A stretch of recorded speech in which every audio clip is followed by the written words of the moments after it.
policy has captured the attention of general public as well. And for the first time, we see that Indian foreign policy, and especially the role and influence of India in global politics, is one of the election issues. No doubt, previous prime ministers also aspired to have that kind of global recognition and equality for India in the international interactions. But it's well known that the Modi government has taken this ambition to new heights. India, in the current scenario, is no longer satisfied as a rule taker, responding to the rules set by the other. It seeks to set international agendas, and it seeks to shape international rules. During the initial years of independence, India's foreign policy was driven by idealism and moralism. India had firm belief and faith in peaceful cooperation. India co-founded non-aligned movement, separating itself from the Cold War superpowers and becoming a collective voice for the developing world. India at that point in time also aspired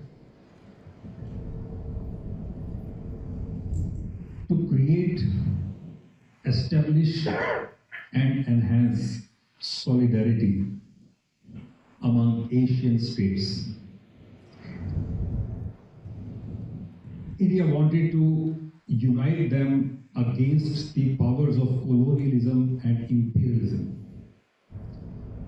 But all this changed after Sino-Indian War of 1962. India's idealistic and moralistic approach and aspirations were shattered, and India realized the limitations of moralism in international interaction, of idealism, of moral leadership, and realized the importance of military preparedness. India realized the need for a more pragmatic and realistic approach. Third phase of Indian foreign policies began with the end of Cold War. India began to engage in multi-alignments.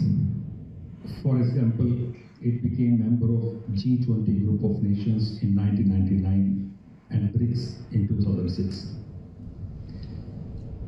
This phase of India's foreign policy coincided with economic reforms, liberalization, privatization, and globalization turned India into an economic powerhouse. And it was in the 2000s that India began to use economic diplomacy as a tool to build partnership, to influence global markets, and to negotiate favorable trade deals. This focus on economic diplomacy is responsible for rise of India as an economic power to reckon with in the 2000s. And India surely secured its place in rapidly changing world, because in the 1990s and 2000s it was clear that having military strength or political strength is not enough. Economic strength also counts when it comes to international interactions. The present times offer an ideal opportunity for India to fully assert itself on the global stage. The conditions are favorable. First of all, India already enjoys significant advantage in terms of its strategic location, vast human resources, diverse population, rich natural resources, expanding economy, and large enterprising international diaspora. In addition to that, entrepreneurial spirit of India's growing middle class further strengthens this potential. Now, this capacity is now aligned with, is meeting with a unique global context. Balance of power is shifting, which is creating opportunity for India's rise. United States of America, that was once a dominant global power after Cold War, is now grappling with internal challenges. And its global influence seems to be waning. Russia, on the other hand, is asserting aggressively and militarily. And in this scenario, China has been able to maintain reasonably good economic growth, and therefore it still enjoys status as a global economic power. Now, in this scenario, United States seeks strategic partnership with India in order to counterbalance China's rise in general and especially in the Indo-Pacific region. Therefore, India once again has become very important, and like-minded countries like USA, Japan, and Australia are aligning with India to curb Chinese influence. The quadrilateral security dialogue is a manifestation of this mutual need of India, the USA, Japan, and Australia. Here, the genius of India is its ability to strengthen security partnership with the United States of America, while simultaneously maintaining its long-standing relationship with Russia, while simultaneously expanding its trade partnership with China. Although India is firm on boundary disputes with China, but still India has been expanding its business and trade relations with China. In 2023-24, China was the biggest trading partner of India, surpassing United States of America. Therefore, the crux here is that India prefers to keep its relationships more fluid. This is called hedging or strategic hedging, which in simple word means keeping your options open.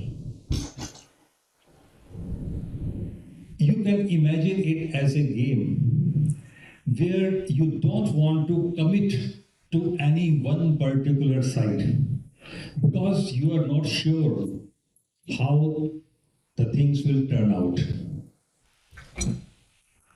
So India's ability to maintain relationship with conflicting parties has empowered India's foreign policy.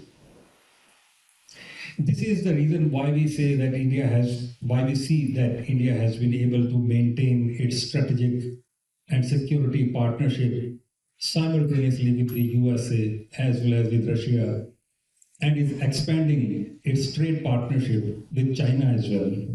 Similarly, India has strengthened its ties with Israel without undermining its relationship with Arab countries. So this kind of hedging or strategic autonomy empowers India's foreign policy. There are some who argue and believe that this kind of strategic autonomy can, under certain situations, under certain context, leave the country alone and isolated on the global stage. However, this is unlikely to happen in the current scenario because the world powers need India.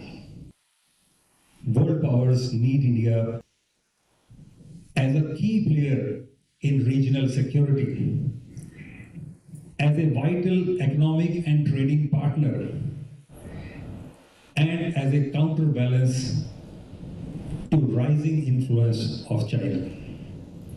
So there is overall no doubt that there is a huge potential for India to become a formidable player in global politics.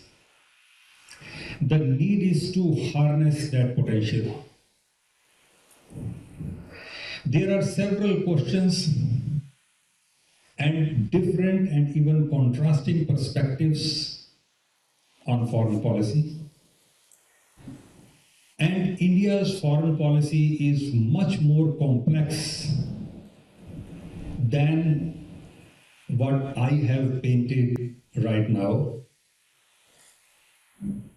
Professor Yadav will lay out a more nuanced view of the contours of India's foreign policy. And we are